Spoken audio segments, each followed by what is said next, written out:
Welcome to Simple Software Tutorials. In this video, I'm going to show you how to turn on the Undo Send option in Outlook. The Undo Send feature in the new Outlook gives you a short grace period to stop an email after you click Send.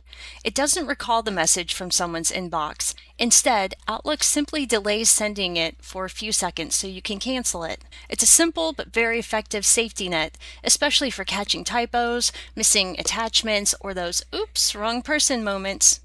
Let's get started. The first thing we'll need to do is open Settings and turn on this feature. You can do that by clicking on the Settings icon up here. And you can either navigate to Mail, Compose, Undo Send, or you can just search for it right here in the settings. From here, you'll locate the Undo Send section and slide the slider for the length of time that you want to have the undo option available after you send an email. So I'm going to set it for 10 seconds, and Microsoft recommends not setting it for more than 10 seconds just because that can cause issues with the email not being sent due to network issues, the app closing, or your computer shutting down.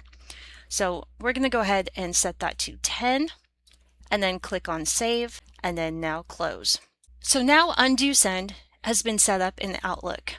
And it's a really good idea to test it out just so you can get comfortable using it before you have to use it. So to do that, you can create a new email and you can just send it to yourself. That way, if it accidentally gets sent out, it's not a big deal. So go ahead and add your email subject and message. And once you've entered your message, go ahead and click Send. And you'll notice the Undo button down here at the bottom. So I'm going to go ahead and click that just to show you what happens.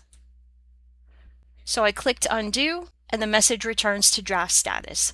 So now you can make any necessary edits or change who you're sending it to, and then click Send to actually send it this time. I hope this was helpful. Subscribe for more tutorials and visit simplesoftwaretutorials.com for step-by-step guides and free resources. Thanks for watching.